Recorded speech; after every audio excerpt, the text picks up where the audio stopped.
way we were playing from the opening tip all the way to the end, with the exception of a few minutes, and those guys really played well, and they deserved to be on the floor. I didn't want to make a substitution unless I was forced to. Do you think there might be a fatigue factor for them tomorrow night? That could very well be. We'll probably need our bench a little bit more tomorrow. Talk about the balanced scoring, the effort between Kalena and Steven Jackson. Not often that you get 5 guys, in the 20s, and we were pretty close to it tonight. But we had 4 in the 20s and 1 19. So that really means we had great ball movement, and we found our teammates and got them open. Okay. How do you keep Stefan from being demoralized by playing just 2 minutes? He's got to get some tattoos, I told you. I'm not going to, he can't play till he gets tattoos. No, I'm just kidding you. This is the first game that I haven't used him, and, he's just got to understand those other guys are playing great tonight. So there'll be plenty of time for him to play. There's something about this game, this matchup, that didn't fit him well?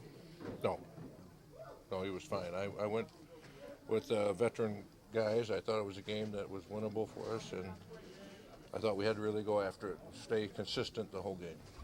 Thank you very much, everybody. Welcome to So Much to Talk About here at the New York Knicks Golden State Warriors game, and my pleasure to have rookie and participant in the rookie game for sure, Stephen Curry. Pleasure to have you. Appreciate you, man. Thank you for having me. It's great to. It's like less than a year ago. You were here in Davidson, crossing West Virginia over and hitting those big shots, and talk about how beautiful it is to come back as a professional basketball player. It's great, man. It's my dream come true, really, to be on this level, playing Madison Square Garden with NBA uniform on. So I'm having a lot of fun, and I'm just going to keep getting better, keep working hard, and see what happens. This is a question I asked you at the NBA draft about how you're dealing with the fluctuation in minutes when it comes to Don Nelson. You played 2 minutes today. How are you dealing with not knowing how many minutes you're going to play and stuff like that? How are you dealing with it, especially as a rookie? It's tough. It's different. Last year you're kind of the man at Davidson kind of thing. You play all the minutes, and you come here and you just don't know what to expect every game. So I just try to have the mentality that I'm gonna approach every game the same way, and whatever happens. Just be ready when my name's called to go out there and try to produce. So hopefully next game we'll see what happens. What are the things you're working on in the gym, during practice, after practice, things like that to get your game improving more and more this season? Pretty much everything, especially defensively, trying to know, the different strategies that teams, implement on the NBA level that's different from college, and trying to pick those things up. So, so the coach would have the trust to put me out there. Offensively, just working on ball handling, being a solid point guard, and still working on that jump shot, knocking down shots. Never stop working on that, that's for sure. And one more question for you. Your brother's going to Duke. He's going to be playing the following year. You see him in the league joining you for sure, right? Definitely. He's a great talent. He's got an extra year to work hard, prepare himself, and especially playing for Coach K. That's going to be a great experience for him. I'm looking forward to seeing him out there in the Blue Devil uniform, and he's going to be a good player. Stephen, hang in there. It's a long season, of course, and you're getting used to it already. And thank you for being on So Much to Talk About. Glad to get a one-on-one with you today. Thank you for having me. Appreciate it. Larry Hughes. Larry, what was your assessment of the overall defensive effort tonight? We just didn't get it done. We got to play smarter defense. Got to make things tougher than what we did tonight. And this is a result of it. One of the things overall you feel need to be worked on, especially going into the West Coast? Everything. We need to work on everything. Stand in front of the guys, boxing out, rebounding, just fundamentals of basketball. Talk about how you guys are hanging, dealing with this tough stretch. I know there's a lot of faith in this locker room, right?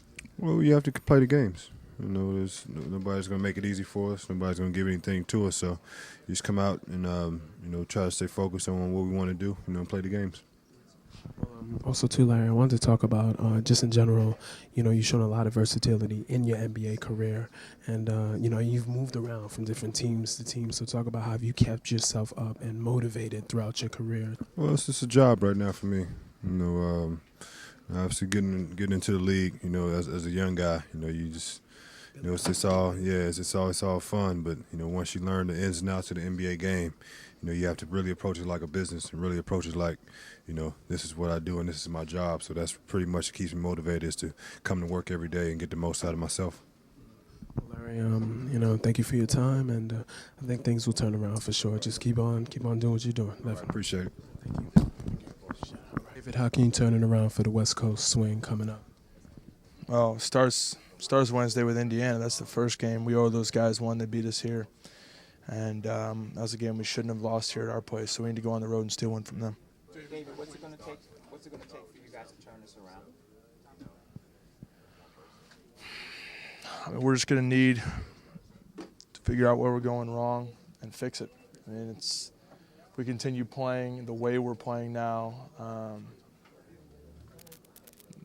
it's obviously not working. It's not like we're, losing by 1 point at the buzzer and we've had, bad calls or something like that. We've just been getting, beat. Today, Golden State at home is a game we should win. That's no disrespect to Golden State, but teams that are talking about being playoff teams that are talking about being decent teams in this league, win games at home against teams with a below 500 record. And had a chance with those guys and Indiana now at home and haven't taken care of business. So much to talk about here, Madison Square Garden. Aftermath of the Golden State Warriors' victory over the New York Knicks. My pleasure to have New York Knicks legend Allan Houston. Pleasure to have you on the show. Yeah, it's a blessing. You hear the Knicks with the glory days and stuff like that, perennial playoff contenders. What is your take on what's going on right now with just the L's mounting? Well, we just have to find an identity. Most teams, good teams and very good teams, have something to hang their hat on. And I think that's what everybody's searching for now, is just an identity, and so everybody can kind of fit into that role, into their pieces into that. What's the advice that you're giving to the players, just to keep their head up and keep that faith, through the tough times, and also what tips are you giving some individual players as well, if you want to share? It's early, even though it's going quickly, it's still early. But I think you just have to come in and give it the maximum amount of energy and urgency at this point, and that's really all you can do. One more question. I was a fan of your dad coaching you at Tennessee. How's he doing? How's Coach Houston doing? He's doing really well. He's actually helping my brother-in-law, who's a head coach at the Kentucky State now. So he's kind of, trying to sneak his way back on the bench. So yeah, he's enjoying that. Just trying to help my brother-in-law out, and try to get him off to a good start in his coaching career. You think your brother-in-law is going to try to have Kentucky State play against Kentucky, maybe? Try to do something like that? I'm sure he would love to. I mean, that's something that would be up to kind of the Kentucky to do that. But I'm sure he'd love to do that. Allan Houston, pleasure to have you on. Thank you so much. All right. Carried the Seminoles, especially last year, to the NCAA tournament. Do you feel like sometimes, like subconsciously, you feel like you have to carry this team, especially with the losses mounting? Well, sometimes I feel like, whatever I could do, I feel like maybe we ain't hitting shots or we slipping on defense. I'm going to try to have my energy up there, pressing the ball, get deflections, the little things people don't look at. Everybody look at scoring and stuff like that, but I feel like the little things want to get you win games, diving for loose balls, getting deflections, and that could be a turnaround of a game. Everybody scoring a layup, but nobody don't see the deflection for you to get the layup. I feel like little things like that help teams win, help us win. So I love doing stuff like that.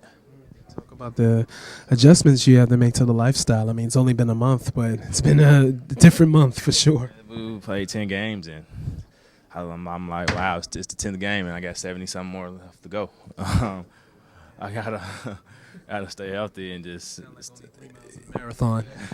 Yeah, I gotta stay healthy and just staying in the gym like I've been doing.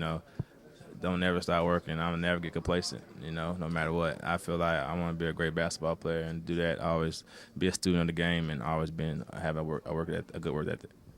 How great did it feel that the Knicks traded up to get you at the end of the first round to make sure, because you were like a borderline first round pick. So how great did that feel for this proud franchise to have so much confidence in you? It was a wonderful opportunity. I'm glad Mr. Toney and Donnie Walsh they got me, because that shows a lot to them. That shows a lot to me that they really wanted me, because like they really paid to get me from the Lakers, and they bought their pick, and that's a lot of love, and I feel like once I got here, you know, I won't let the fans or my teammates or my coaches down. I'm going to play hard every time I hit the floor. Toney, thank you for your time. I have so much to talk about. I enjoyed, like I said, enjoyed your game with the Nose, and you definitely deserve to get the minutes that you're getting right now.